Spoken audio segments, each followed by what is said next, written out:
अस्सलाम वालेकुम नाजरीन, मैं गाज़िया शबनम आप सभी का इस्तकबाल करती हूँ आपके अपने न्यूज़ मोमेंट में। तो चलिए बढ़ते हैं खबरों की तरफ। Play smart, play epic with PSJ TVS Asansol. For more details please call 8695607709 and our toll free number 180012339999। Vinod दुआ की आज दिल्ली में आखिरी रसूमात अदा की गई। सीनियर सहाफ़ी रवीश कुमार, डॉक्टर परनाय राय और 100 दीगर मौजूद थे। इनकी आंखों में आंसू आसानी से देखे जा सकते थे। मुझे ज़ाती तौर पर बहुत दुख हुआ। आज सुबह से मैं अपने आंसुओं पर काबू न रख सका। वो मेरी आंखों से निकल ही नहीं पा रहे थे। मुझे खुद पर यकीन नहीं आ रहा था कि वो अब नहीं रहे। मैं दिल्ली में आखिरी खराज अकीदत पेश करने नहीं पहुंच सका। वो मेरे आइकॉन थे। मैंने खुद को इसके अंदाज पर चलने की कोशिश की, हालांकि मैं इससे कभी नहीं मिला। आइए इनके बारे में कुछ और जानते हैं। हिंदी टेलीविज़न सहाफ़त के अलमबरदार, सियासत सकाफ़त से लेकर खाने तक दिलचस्पी रखने वाले पद्मश्री अवार्ड याफ्ता विनोद दुआ का अपोलो में इंतकाल हो गया। अस्पताल में दुआ को इस साल के शुरू में अपनी अहलिया पद्मावती चिन्ना दुआ के साथ कोविड के साथ अस्पताल में दाखिल कराया गया था, जो 11 जून को इंतकाल कर गई थी। तब से इनकी सेहत मुसलसल ख़राब हो रही थी। दुआ की मौत का ऐलान इनकी छोटी बेटी अदाकार मज़ाहिया मलका दुआ ने इंस्टाग्राम पर किया। ये जोड़ा अपनी बड़ी बेटी बुकल दुआ के वालिदैन भी थे, जो एक तबी माहिर नफ्सियात हैं। हमारे गैरतमंद, नीडर और गैर मामूली वालिद विनोद दुआ का इंतकाल हो गया है। इन्होंने एक लाजवाल ज़िंदगी गुजारी। दिल्ली के पनाह गज़ेन कॉलोनियों से 42 साल से ज़्यादा सहाफ़ती कमाल की चोटी पर पहुंचकर हमेशा इक़्तिदार से सच बोलते रहे। वो अब हमारी माँ अपनी प्यारी बीवी चिन्ना के साथ जन्नत में है, जहाँ वो गाना गा सकते हैं, खाना पकाना, सफ़र करना और एक दूसरे को देखना जारी रखेंगे। एक और पोस्ट में मलिका ने बीजेपी के एक रहनुमा के जरिए दुआ के खिलाफ दर्ज बगावत के मुकदमे का हवाला दिया, जिसे इस साल जून में सुप्रीम कोर्ट ने खारिज कर दिया था। सबसे ज़्यादा बहादुरी, बेगैरत, हमदर्द और मुज़ाहका खेज़ आदमी जिसे मैं जानता हूँ। क्या आदमी है? नबी करीम की उम्मत में पैदा होने वाला एक आम सा लड़का जिसने बुलंदी और ताकत को संभाला और आखिर तक जीता। पद्मश्री विनोद दुआ। अपनी कमज़ोरी पर भी आपने हिंदुस्तानी सहाफ़त को एक तारीखी फ़ैसला दिया। किसी भी सहाफ़ी को तसादफ़ी तौर पर गद्दारी का मुकदमा नहीं मारा जाएगा, क्योंकि विनोद दुआ ने इनके लिए वो लड़ाई लड़ी थी, जैसा कि वो हमेशा करते रहे हैं। इन्होंने लिखा, सुराइकी हिंदुओं के ख़ानदान से ताल्लुक़ रखने वाली दुआ की पैदाइश और परवरिश पुरानी दिल्ली में हुई। इसने हंसराज कॉलेज से अंग्रेज़ी में ग्रेजुएशन मुकम्मल किया और DU से अंग्रेज़ी में एक MA भी किया। सहाफ़त की दुनिया में आने से पहले दुआ दिल्ली के थिएटर हलकों में सरगर्म थे। सहाफ़त में इनकी शुरुआत दूरदर्शन से हुई, जहां वो युवा मंच, युव जान, जवान तरंग और आपके लिए समेत कई शोज़ का हिस्सा रहे। 1980 की दिहाई में दुआ ने NDTV के शरीक बानी परनाय राय के साथ मिलकर दूरदर्शन पर इंतखाबी तज्ज़िया शुरू किया, जिसने इन्हें शोहरत का पहला बड़ा बर्छ दिया। हफ्ते को राय ने ट्विटर पर दुआ को खराज तहसीन पेश किया, जो इन्होंने कहा कि अपने वक्त का सबसे बड़ा। NDTV इंडिया में दुआ ने बहुत मकबूल शो जायका इंडिया का के मेज़बान के तौर पर अपनी टोपी में एक और पंख का इजाफा किया, जिसके लिए इसने मुल्क के मुख्तलिफ हिस्सों का सफ़र किया, मुकामी खानों का मज़ा चखा।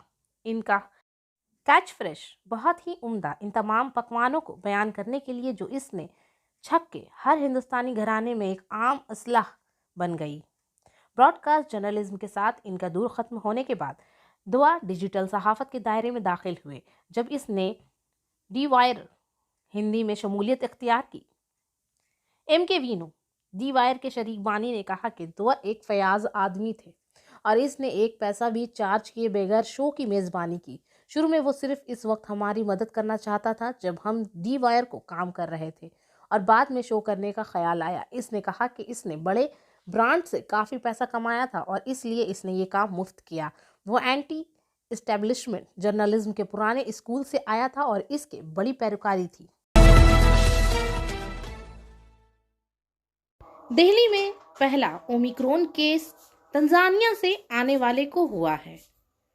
भारत में नए मुख्तलिफ केसेस अब 5। दिल्ली के वजीर सेहत सतिंदर जैन ने कहा कि मरीज तनाजिया से वापस आया है और अब LNJP अस्पताल में दाखिल है। दिल्ली से इतवार को अपने पहले ओमिक्रॉन केस की तस्दीक की है, जिससे मुल्क में कोविड के इस नए किस्म के तस्दीक शुदा केसों की तादाद 5 हो गई है।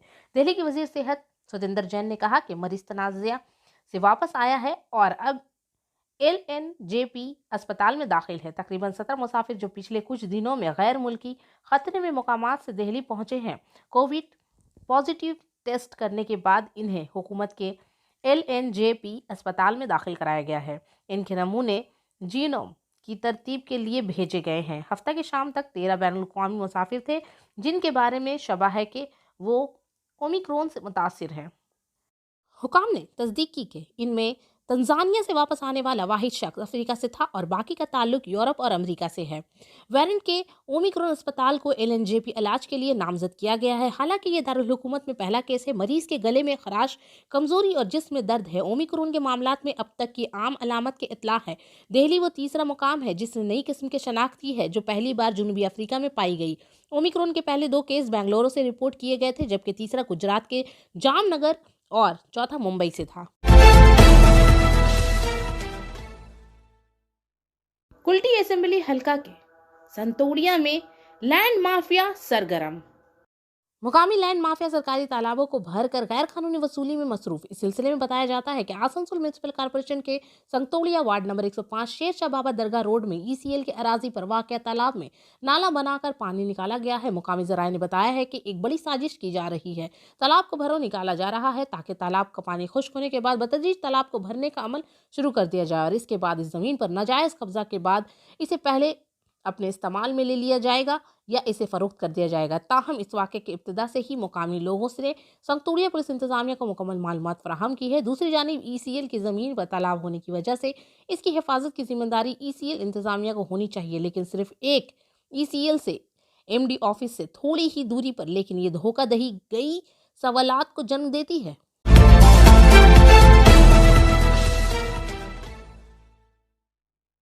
तकरीबन 60 से 75% तालिब इल्म बाराबनी के कालीजोरा हाई स्कूल में नहीं आ रहे हैं, इसलिए हेडमास्टर और दीगर उस्ताज़ा माइक्रोफोन लेकर गांव के दरवाजे पर गए और जुमा के रोज टोटो के दरवाजे पर ये दरख्वास्त लेकर गए कि इन्हें स्कूल भेजें और टेस्ट में बैठाएं और सेकेंडरी का फॉर्म भरें या आला सानवी इम्तहान। मनल ज्योति गंगोपाध्याय और 2 मुजीद उस्ताज़ा असीद बारन बंदोपाध्याय और देबाशीष साधु ने जुमरात को बताया कि तालिब इल्मों के लिए टोटो में स्कूल जाना कितना ज़रूरी है, जिसमें कबायली अक्सरियती ताराडंगा विनोदपुर समेत कम अज़ कम 5 गांव शामिल हैं। और चरणपुर जुमा के रोज़ इन्होंने दुम्हानी और कालीजोरा से मुतसिल कई गाँव में भी इस तरह की मुहिम चलाई। इसलिए हम गांव-गांव जा रहे हैं और वालिदैन और तलबा को ये समझाने की कोशिश कर रहे हैं कि गुज़िश्ता 16 नवंबर से स्कूल खुला है, इन्हें स्कूल आने दे। साथ ही हम कह रहे हैं कि 13 दिसंबर से सेकेंडरी और हायर सेकेंडरी का इम्तहान देना ज़रूरी है। अगर आप इम्तहान में नहीं बैठेंगे, लेकिन आप इन 2 बड़े इम्तहानात में नहीं बैठे पाएंगे और तलबा को इन दोनों इम्तहानात में फॉर्म भरने के लिए 21 दिसंबर से 24 दिसंबर तक स्कूल आना होगा। 5 से 8वीं जमात के तलबा के लिए मिड डे मील के भी 7 दिसंबर से तशहीर की जाएगी। इतना ही नहीं बल्कि गांव के अहम डाक खानों की दीवारों पर या मुख्तलिफ जगहों पर पोस्टर आवेजा कर रहे हैं। उस्ताज़ा इस बात का पता लगा रहे हैं कि तालिब इल्म पिछले 2 दिनों से गांव क्यों नहीं आ रहे हैं। बहुत से लोग अब मुख्तलिफ सरगर्मियों में मुलव्वस हैं। Physiotherapy clinic for male and female at Sripalli GK Roy Sarani Rupam building Asansol near Upendra Nath high school. Santoria से वर्किंग एडिटर विकास प्रसाद के मुताबिक नितोड़िया ब्लॉक के सरबरी ग्राम पंचायत के तहत कबायली अक्सरियत वाले केकनाली गांव के लोगों के पीने के पानी का मसला अब खत्म हो गया है। इस साथ दीगर करीबी देहातों के पीने के पानी का मसला भी दूर हो जाएगा। मालूमात के मुताबिक इस गांव में तकरीबन 52 खानदान रहते हैं। यहाँ पीने के पानी का मसला अरसा दराज से मौजूद है। नितोड़िया ब्लॉक इंतजामिया के जेर एहतमाम यहाँ सोलर गहरे ट्यूबवेल के कानकनी की गई है। इससे न सिर्फ केकनाली बल्कि करीबी गांव भीमबारी के गांव वालों को भी पीने का पानी मिलेगा। नितोड़िया ब्लॉक के बीडीओ अजय कुमार सुमिंत ने बताया कि नितोड़िया ब्लॉक के केकनाली समेत कई गांव में पीने के पानी की काफी परेशानी हुई है। सोलर डेप ट्यूबवेल जिला के इंग्रॉसर सिंह वेलफेयर ऑफिस तहसील से 4,43,486 रुपए से तामीर किया गया है। अब केकनाली गांव में पीने के पानी का कोई मसला नहीं रहेगा। यहां तक कि करीबी गांव भमभरी के लोगों को भी पीने का पानी मुसलसल मिल सकेगा। बीडीओ अजय सामित ने बताया कि इसी तरह जिला इंग्रॉसर कैटेगरी वेलफेयर ऑफिस तहसील से पीएचई महकमा की मदद से साहिबडांगा और डोम सोटा गांव में सोलर डीप ट्यूबवेल का इंतजाम किया जाएगा।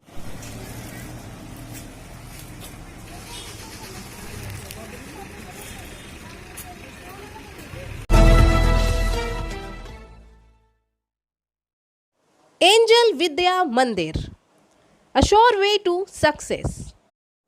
Details are provided in the picture. For more details, please contact the given number 9932864067 or 8116183079. हुकाम का कहना है कि भारत शुमाली मशरकी रियासत नागालैंड में सिक्योरिटी फोर्सेस ने म्यांमार की सरहद के करीब घात लगाकर किए गए हमले में कम से कम 13 शहरियों को हलाक कर दिया है। काम के बाद घर वापस आने वाले कानकनों पर फौज के एक गश्त ने गलती से फायरिंग कर दी, जिससे 6 अफराद हलाक हो गए। मजीद 7 शहरी और एक भारतीय फौजी इस वक्त मारे गए। जब मुश्तइल मुकामी लोगों ने फौजियों का सामना किया, वजीर दाखिला अमित शाह ने कहा कि वो परेशान है और इन्होंने तहकीकात का अज़्म किया है। फौज बरसों से नागालैंड में अलीहदगी पसंद अक्सरियत पसंदों से लड़ रही है, लेकिन भारतीय फोर्सेस पर इल्जाम है कि इन्होंने अपनी कार्रवाइयों में मासूम मुकामी लोगों को गलत तरीके से निशाना बनाया है। ये वाकया हफ्ते की रात को अंसदाद बगावत की कार्रवाई के दौरान म्यांमार की सरहद से मुत्सिल मून जिला के वोटिंग गांव और इसके आसपास पेश आया। Want to be a doctor? Hold the hands of an expert.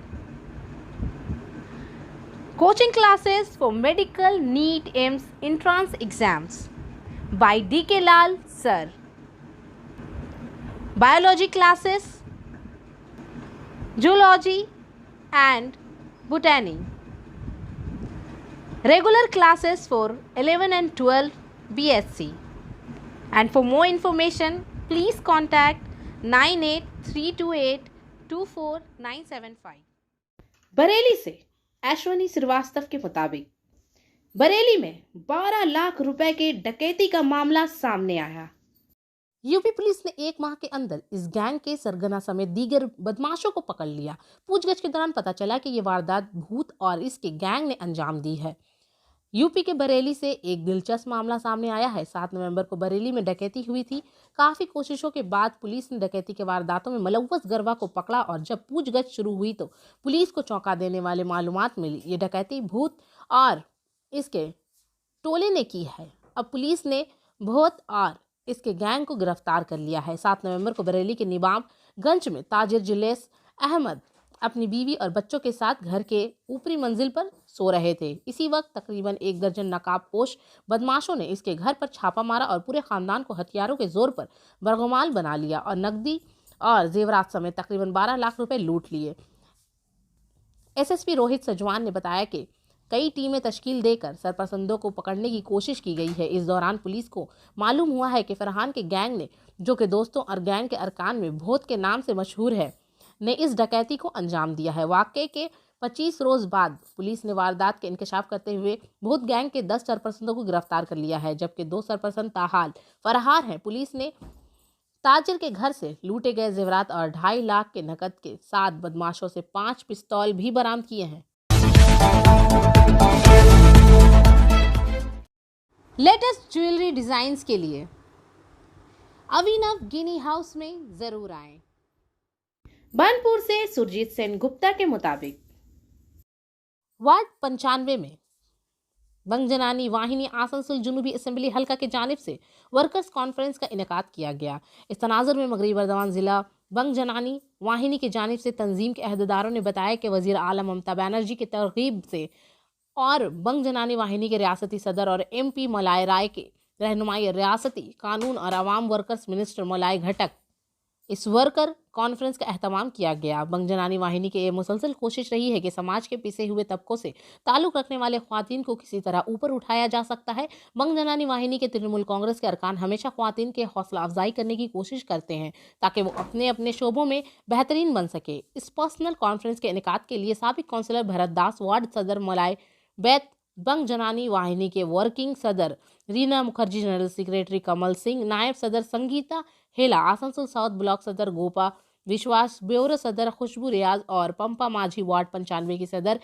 जय श्री बैत, बंग जनानी वाहिनी के तमाम मेंबरान मौजूद थे।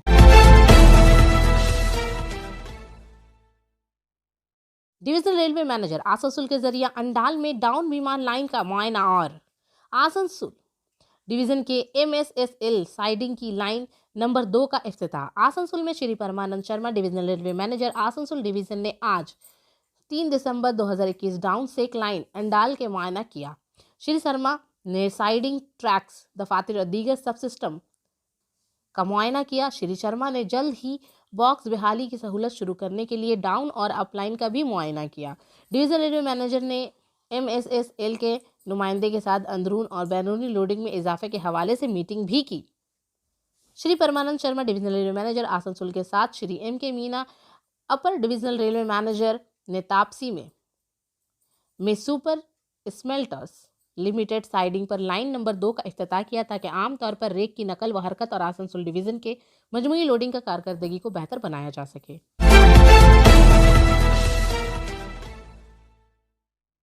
आसनसोल म्यूनिसिपल कॉरपोरेशन की तनकीदी इमारत में एक किताब का इजरा किया गया। उर्दू दरबार के जेर एहतमाम इस प्रोग्राम के दौरान रानीगंज गर्ल्स कॉलेज के लेक्चरर अब्दुल हलीम अंसारी की दूसरी किताब का इजरा किया गया। इससे कबल 2019 में इनकी पहली किताब भी आसनसोल म्यूनिसिपल कॉरपोरेशन की तनकीदी इमारत में रिलीज हुई थी। बंगाल की जदीद गज़ल में तसव्वुफ के उन्वान से इस किताब के रिलीज में आसनसोल और रानीगंज के कई मशहूर शख्सियात ने शिरकत की। इनमें साबरा, हिना खातून, खलीक अदीब, गज़ल गायक माँ हफीज़ वगैरह शामिल थे। बायोफेना, drink healthy and stay healthy, and for trade inquiry please contact our toll-free number 1800-258-7060। Asansol से अब्दुल मुनाफ के मुताबिक टोटो और ऑटो ड्राइवरों के बीच में हुई झड़प। आइए जानते हैं कि क्या हुआ। आसनसोल म्यूनिसिपल कॉरपोरेशन के करीब टोटो और ड्राइवरों के दरमियान झड़प हुई जिसमें मानौशाद नामी ऑटो ड्राइवर ने गोली मार दी। एक टोटो ड्राइवर पर इल्ज़ाम था कि इसने म्यूनिसिपल कॉरपोरेशन के करीब ऑटो स्टैंड से मुसाफिरों को अपने टोटो में बैठाने की कोशिश की। इनका कहना है कि एहतजाज करने पर टोटो ड्राइवर ने इन्हें जख्मी कर दिया। इन्होंने बताया कि एक हफ्ता कबल भी इन पर हमला हुआ था। आज के वाक़े के बाद इस स्टैंड पर खड़े दीगर ऑटो ड्राइवर काफ़ी नाराज़ हो गए हैं। INTTUC मजदूर लीडर राजू अहवालिया ने मौके पर पहुंचकर ऑटो ड्राइवरों को समझाया। पुलिस को भी मामले की इत्तला दी गई। थाना जुनूबी के पुलिस अफसरान ने मौके पर पहुंचकर जख्मी मानौशाद को फौरी तौर पर अस्पताल भेजने के इंतजामात किए। इस तनाजुर में राजू अहवालिया ने कहा कि कॉरपोरेशन के इलाके में ऐसे 46 टोटो शोरूम हैं जिनके पास तजारती लाइसेंस नहीं है।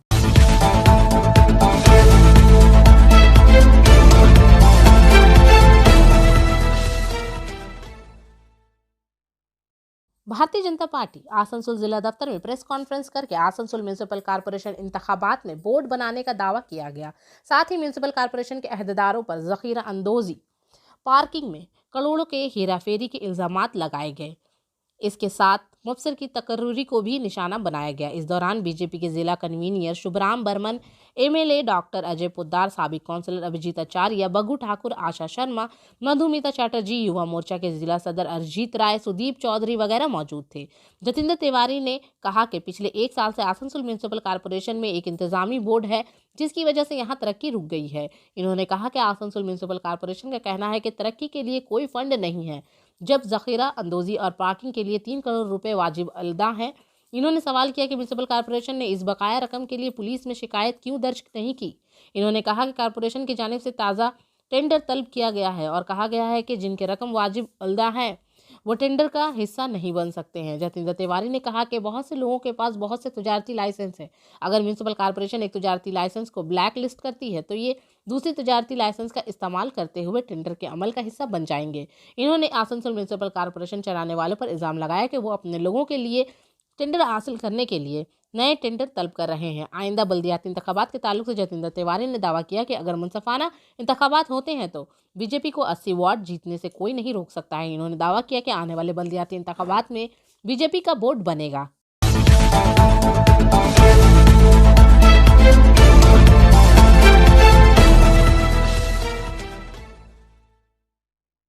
तो आज के लिए बस इतना ही। अब मैं आपसे इजाज़त चाहूँगी, पर उससे पहले please like, share and subscribe our YouTube channel and don't forget to press the bell icon for further notification. Thank you.